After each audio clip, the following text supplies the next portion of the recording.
dufashe uyu mwanya kandi dushimira nyakubahwa Archidikoni wacu ari nawe muyobozi wa paruwase ya Yari Nyamagana, umuhate we, umurava we, ibitekerezo byiza Imana yamudushoboreje akatujya imbere tukubaka urusengero rwiza rwa mbere mu nsengero dufite mu ntara y'Amajyepfo. Imana yamudushoboreje akatujya imbere tukubaka urusengero rwiza rwa mbere mu nsengero dufite mu ntara y'Amajyepfo, kandi rwiza cyane mu nsengero dufite muri iki gihugu.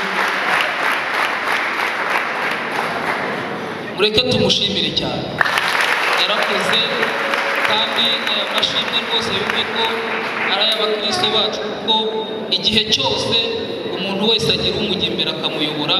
None turimo turishimira ibikorwa byacu, Imana imuha. Mumfashe kandi dushimire Imana yashoboje umuntu wese wagize icyo akora mu gusenya urusengero rwari rushaje rwari ruhari, gucukura fondasiyo yo kubaka urusengero rushyashya, kuzamura, kumena dare zose, guterura ibyuma n'amabati dusakara, gutera ibipande, gusiga amarange, gushyiraho amakaro n'ibindi bikorwa byose byakoze. Mureke dushimire abakristo bose babigizemo uruhare. Ndashimira cyane imisanzu faranga, ibitekerezo, imirimo y'amaboko Imana yo mu ijuru yadushoboje twese iduha umugisha. Ndashimira kandi abakristo bose n'abandi bantu twabanye tugakorana kandi tugakorana neza.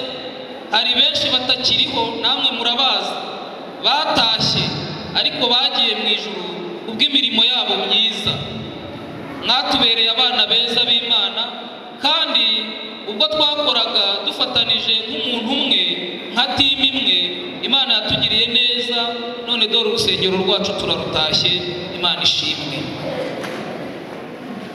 Ndi mu bantu bahagaze aha imbere yanyu kenshi basaba imisanzu yo kubaka uru rusengero fatanije na bagenzi banjye. Ndabashimira cyane ko mwanyumvise, ntimwijujute cyangwa ngo mute umurimo, kandi tugakomeza gushyigikirana kugeza aho tugeze aha. Imana yo mu ijuru mwese, Imana ibaha umugisha. Mureke twishime twese. Guhera kuri fondasiyo kugeza ahangaha n'abo twagiye dusimburana bose, hari igihe cyageze tukajya twaka amafaranga, rimwe na rimwe ukaza kubivuga nawe ukumva biguteye isoni, ariko ukabikora. Turabashimira rero ko mutijujuse cyangwa ngo bamwe barute, ariko Imana yaradushoboje. Imana ishimwe ko uyu munsi twarutashye. Ndarangiza ijambo ryanjye nshimira cyane leta y'u Rwanda iyobowe na perezida wacu wa Repubulika Paul Kagame n'abo bafatanyije bose, bo badahwema kudushishikariza guteza imbere cyane no gutekereza cyane imishinga iduteza imbere nk'iyi ngiyi. Ubuyobozi bw'akarere ka Ruhango, umurenge wa Ruhango, akagari ka Nyamagana, umudugudu wa Bwangacumu urusengero rwubatsemo, ko badufashije kandi mu buryo bworoshye kubona ibyangombwa byo kubaka uru rusengero. Mu myaka 9 yose tumaze kubaka uru rusengero, nabo Imana ibaha umugisha. Tubashimire cyane kuko inzego za leta zaradufashije. Nuko mubizi kubaka bisaba icyangombwa imyaka 2 yashira mu karere kuvera gutyo. Hari igihe cyageze bikagorana, ariko baradufashije, nabo Imana ibaha umugisha. Bisigaye bene data rero ndabasaba ngo kutazibagirwa neza Imana yatugiriye, uburinzi bwayo, ndetse ntituzibagirwe na rimwe ko gutabarwa k'Uwiteka kuva kuri twebwe, kuko gutabarwa kwacu kuva ku Uwiteka waremye ijuru n'isi, nk'uko ariyo yadukijije amenyo y'abasetsi baducaga intege ngo urusengero rwacu ntabwo tuzarwuzuza. Kandi none Satani akozwe n'isoni kuko uyu munsi turutashye ku mugaragaro. Imana ishimwe cyane. Imana twese iduhe umugisha kandi iduhe amahoro yayo ahorane natwe. Ibyo tubisaba twizeye mu izina rya Yesu Kristo umwami wacu. Amen.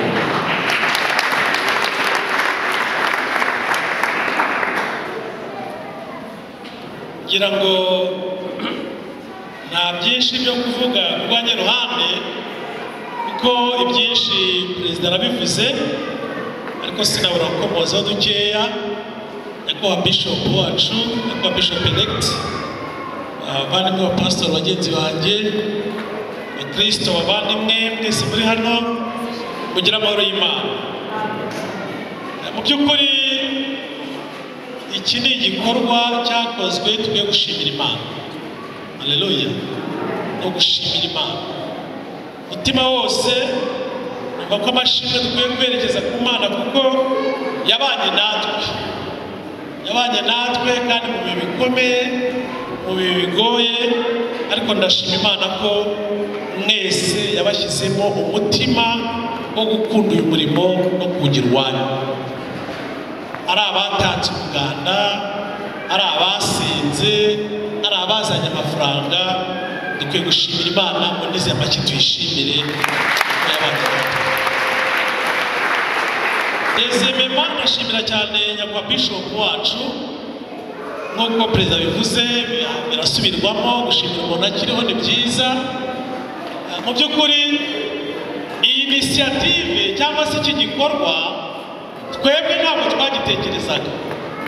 Ndabyibuka rimwe nyakubahwa nje kuri diocese arandebye n'igitsina ngo turusengero ruragwa uri hehe. Ngo rero nayo maze iminsi dukoze inama, twatiye ahantu miliyoni, ntangira kwirarira ngo tugiye kubikora gutya na gutya, reka da tugende Musenyi. Ndeba urusengero rwaraha, mu by'ukuri kubyumva no kubyakira ntabwo nabishoboye. Numvise umusatsi uvuyeho, numva simbizi ko twabishobora, ariko tumaze kuganira maze no kubyumva numva akanyabugabo karagarutse. Sigarana ikibazo kibamo nzabisobanura abakristo gute, ariko nabo rero kubibwiye gutyo uzaza ubyibwira abakristo. Araza tumiza nyobozi, ariko bari bahari, twicaye muri kiriya cyumba, ngaho rero mvuga aya magambo ndetse cya gitekerezo. Hanyuma nashimye Imana ko iriya nama twayivuyemo tubyumvise twese, ndetse aranabatige mbahaye n'umusanzu w'ibanze, ati mbahaye 100,000. Ni murakoze Imana y'umugisha. Ariko ndabizi neza ko byari bisengeye, kandi tumaze no kubyumva gutyo twabihereje abakristo, turabisengera. Imana iravuga, Imana iduhanza yayindi Clementine avugaga, Imana bakuzabikora. Tujya mu masengesho, ndiko amasengesho ku musamo, Imana irabivuga, itubwira nuko muzabikora mwe nk'abakristo, iduhana konsa tuzabikoramo. Ntekereza ko kugeza uyu munsi byarubahirijwe, niyo mpamvu rugeze aha ngaha. Mwarakoze nyakubahwa bishop. Ariko naje none kurwa intambara z'abakristo batari bahari, nabandi tugiye gusenya, batari ko se uri umusazi. Ni umusazi wa Yesu. Nzana plan ndayibereka, twari twicaye mu rusengero, mwese mbona murishimye, ariko bamwe mbona bifashe etaje inyamagana. Duhe Imana amashyi ko etaje inyamagana. Mwarakoze nyakubahwa. Sapoti zose mwaduhaye, ziri morale, ibitekerezo, iziri financier, mwaduha amafaranga menshi kandi amenshi mwayakuye mu mufuka wanyu, kandi nzi ko Imana ayo mwatanze maze kubakwira nyinshi cyane, inshuro nyinshi yabasubiza. Nako gahenge dufite natwe hano twagiye dutanga, Imana yaratugaruriye. Mwarakoze. Ngira ngo rimwe nibwo ndazaga twahura ukambaza ikibazo utari gukora rusengero buriya muzarurangiza. Tuzarurangiza turi kumwe nawe n'Imana. Ati Imana ishimwe. Ariko mwishwe bukeye nkabona biragenda bikoreka. Bishop elect dutangira umushinga, twari kumwe nawe, twari duteganye nawe, atangira urusengero rwihanika, uriya nawe upfunzwe. Rana ni Mandela kuko waramushenye igihe barimo basenya rukwira umuntu arapfa, ariko twebwe ntawapfuye. Ariko nawe yakomeje kugenda duha imbaraga, yaraciye inkoni wacu, kandi koko twasengera mu mahema ukabona abantu bose baraduha morali. Ndashimira cyane nanone mwebwe abakristo, mwebwe mwese abari hano n'abadahari, mwaremeye dusenya urusengero, muremera turanyagiranwa muri shitingi hariya. Ntabwo nigeze mbona mwinubye ko imvura iri buze kugwa. Imvura yaragwaga tukugama mu mabaraza yahita tugakomeza. Biriya rero ni imbaraga zikomeye, ni ukuri numvaga murimo mu ntera nabo twari kumwe dufatanije, kuko iyo bitaba ibyo, iyo mutaba abantu wewe n'Imana, iriya mvura nto yari kunyagira kabiri. Ariko mwaremeye turanyagirwa, imyenda iratota, turayikamura, turongera turabyina mu cyondo, ariko tuvuga n'imisanzu, ariko mwitanga. Ni ukuri njye ntacyo navuga, nyakubahwa nubwo mwashimiye, abo gushimirwa n'abo ngabo. Korera ikiganza mu mugenzi wawe ngo turakoze, ongera ngo turakoze, ongera turakoze, mwarakoze. Kandi na n'uyu munsi hajyaga haza amagambo amwe y'urucantege, ariko nkavuga n'aba ngaba ntibasa n'imbarati ntibajya baba. Nahindukira hirya nabona n'abantu bumva amagambo menshi y'inkomezi.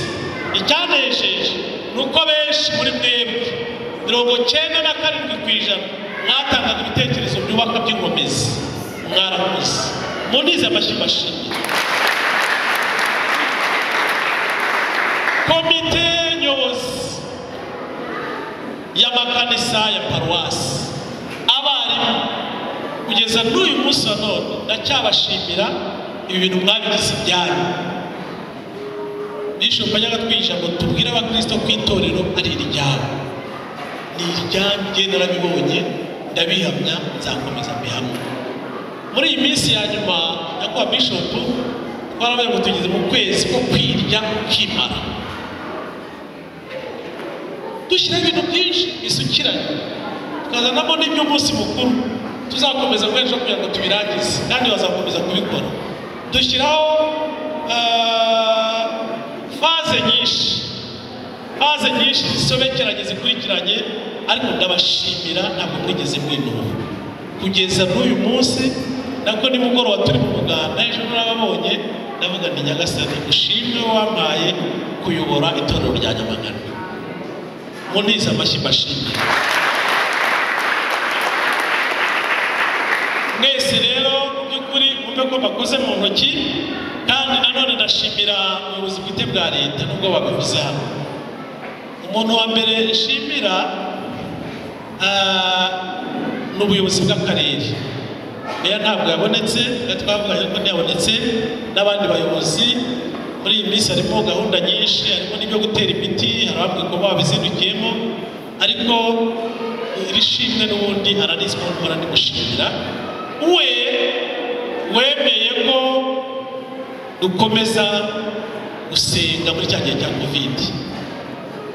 Rimwe nyabibabwira gitifu umurenge muri amatorero, ndaramubwiye ndashaka gufungurira hariya, kandi urabona ko njye nk'umuyobozi ntabwo nabaho njye nipfumata ku cyumweru. Arabyumva, iyo kagira Imana gitifu umusiko araza, tekano kantu ugiye kugafungura, ndaba nitwaje iki?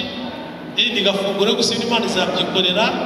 Tugira umukozi wakorera agacafu, ndabimutekereza, nawe arazamuka mu gitondo muri joke, baramubaza bati hariya ahantu Nyamagana mwafunguye mushingiye kuki? Ubwo yarabibwiye meya arabyumva ko impamvu ari ukugira ngo tubone uko duhuza abantu gutanga imisanzu. Hanyuma DPS aza kudusura, ahurira n'ushinzwe imizamukire, twakabyiganiyemo, ati umuntu wawubakiye aha wafungura aha yashingiye kuki? Araza mwereka urusengero twe tuyize kuri leta, ati cyakoze mwararwubatse, aheruka iryo aragenda. Abo bantu rero ari Bosco, ari na meya, n'abo bajafu mu by'ukuri nabo turabashimira kuko kubaka inzu nk'iyi abantu batari hamwe ntabwo byoroha.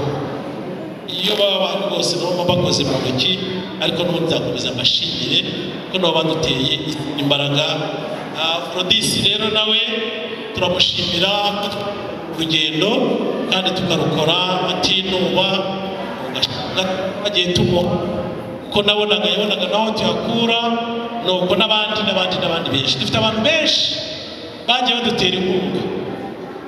Abo nabura kuvuga umuryango witwa LDC bagiye batuba hafi. Pasiteri Viateri n'ejo bundi rwose aduhaye n'inkunga y'P500 tuyanyanyagiza kuri biriya byuma n'amasima dukora garde-fou nubwo yabaye make. Tugira umuvandimwe wacu witwa Martini w'i Kigali yitwa Ihora ireba iri hose.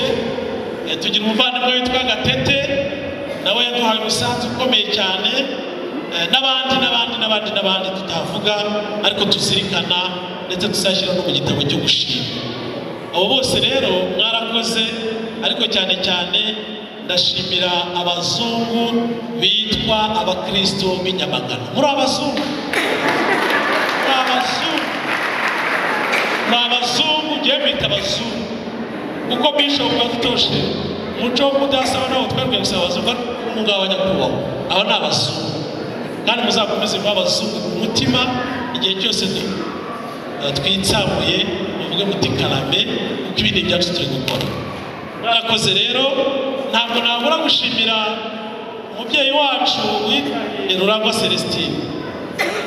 Imodone toujours buri munsi yambaga amagambo asubizamo imbaraga, akaza akavuga ati urusengero rw'Imana tuzarwubaka kandi tuzarwuzuza.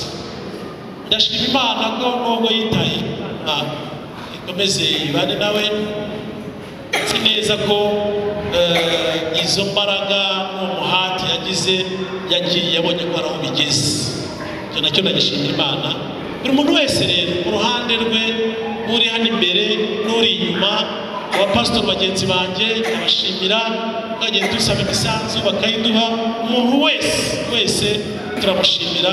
Nyakubahwa Bishop wacu mwarakoze. Reka nsabe Bishop Elect nawe yigire hino, ariko mbere y'uko nsabe impano twateguye.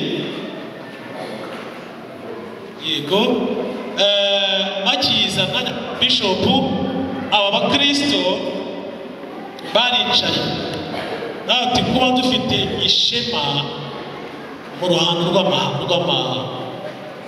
rw'andi maparuwasi n'andi matorero, kuba dufite inzinga na gutya natwishyira mu ryiza cyane. Ko turi bitangaza oya, ducishwe bugufi n'icyoro kibi cy'Imana. Hanyuma rero twumve ko iba ari Imana yabikoze, ntihazagire umuntu ubyirata, uzajya no guciye bugufi. Umuntu umwe nawe wambwiye umupasiteri ati pastor, ati ngiye mfite urusengero nka rwawe, ntabwo n'abagenzi birenge hasi, ati nabagendera mu kirere. Reka da icyubaro ni icyande n'ikimana. Hazagira umuntu wumva ko Nyamagana cyangwa AR ari igitangaza, ducishwe bugufi. Nyakubahwa Bishop Elect nimwigire hino, twabageneye impano na madamu, hanyuma tuyibashyikirize.